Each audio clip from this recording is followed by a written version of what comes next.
Salam damai sejahtera di dalam Tuhan kita Yesus Kristus. Shalom, selamat pagi dan semangat pagi.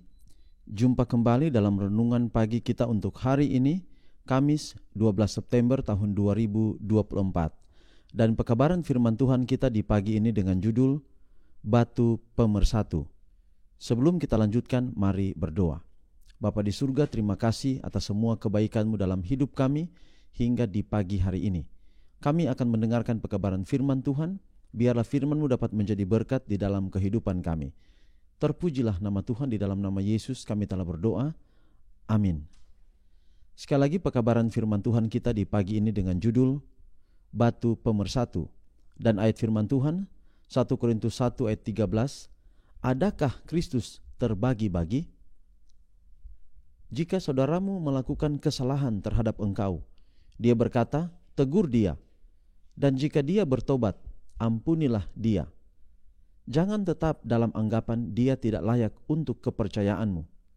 Jadilah bijak, jangan engkau sendiri tergoda. Ingatlah bahwa hanya Kristus yang dapat membaca hati. Oleh dia, semua tindakan ditimbang. Gereja harus menghindari prasangka yang muncul dengan cepat ketika topik-topik politik yang bertentangan dengan pendapat yang mereka hargai diperkenalkan.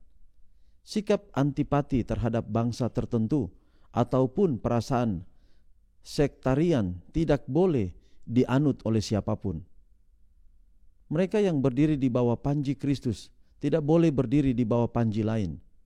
Mereka harus mengakui otoritas tertinggi dari Raja segala raja dan Tuhan segala Tuhan. Mereka tidak boleh mencari keadilan kepada Kaisar atau Pilatus. Pada waktunya yang baik, Kristus akan membalas orang-orang pilihannya yang siang dan malam berseru kepadanya. Kristus telah menjadi batu pemersatu, batu penjuru utama di segala zaman. Para bapak-bapak, imamat Lewi, gereja-gereja Kristen, mereka semuanya berpusat di dalam Kristus. Dia harus menjadi segalanya dan di dalam semuanya.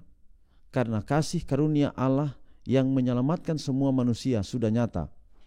Ia mendidik kita supaya kita meninggalkan kefasikan dan keinginan-keinginan duniawi, dan supaya kita hidup bijaksana, adil, dan beribadah di dalam dunia sekarang ini dengan menantikan penggenapan pengharapan kita yang penuh bahagia dan pernyataan kemuliaan Allah yang maha besar dan juru selamat kita Yesus Kristus yang telah menyerahkan dirinya bagi kita untuk membebaskan kita dari segala kejahatan dan untuk menguduskan bagi dirinya suatu umat kepunyaannya sendiri yang rajin berbuat baik. Paulus bertanya, adakah Kristus terbagi? Tidakkah kita memiliki satu kepala rohani? Saat hati terbebani, maka berdoalah, tuntunlah aku ke gunung batu yang terlalu tinggi bagiku. Sesungguhnya berharga korban pendamaiannya, darahnya yang tertumpah demi kita. Betapa berharga jasa penebusannya dan kebenarannya yang menguduskan. Betapa berharga kepenuhan dan kecukupannya yang tak terbatas. Kamu telah dipenuhi di dalam Dia, dan dari kepenuhannya kita telah menerima kasih karunia demi kasih karunia. Semua fondasi lainnya adalah pasir yang goyah. Di dalam Kristus tidak ada orang Yahudi atau Yunani, budak atau orang merdeka, laki-laki atau perempuan. Kita semua satu di dalam Kristus Yesus, dan Kristus adalah kepala kita.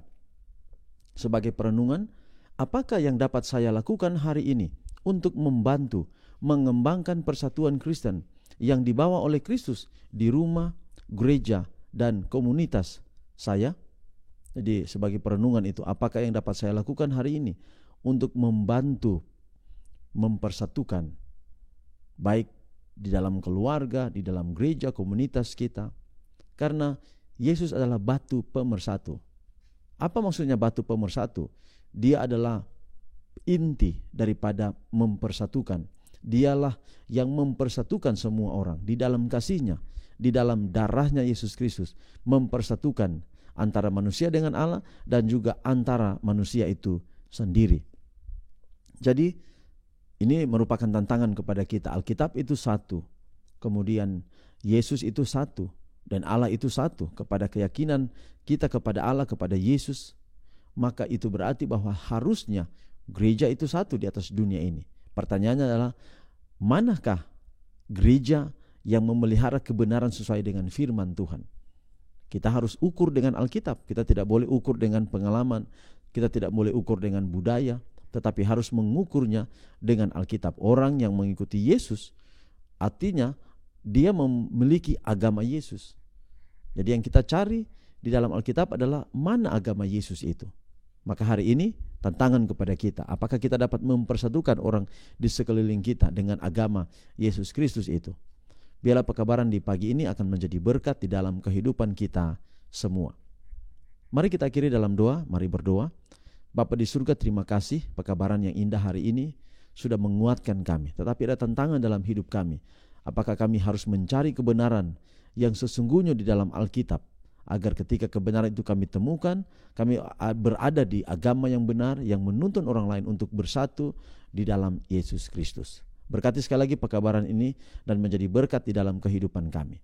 Pelihara kami sepanjang hari ini di setiap tugas kami. Biarlah kami tidak jalan sendiri, tetapi selalu dengan Tuhan. Inilah doa kami, terpuji nama Tuhan, di dalam nama Yesus kami berdoa. Amin. Demikianlah pekabaran di pagi hari ini, sampai jumpa besok. Tuhan memberkati kita semua. Shalom.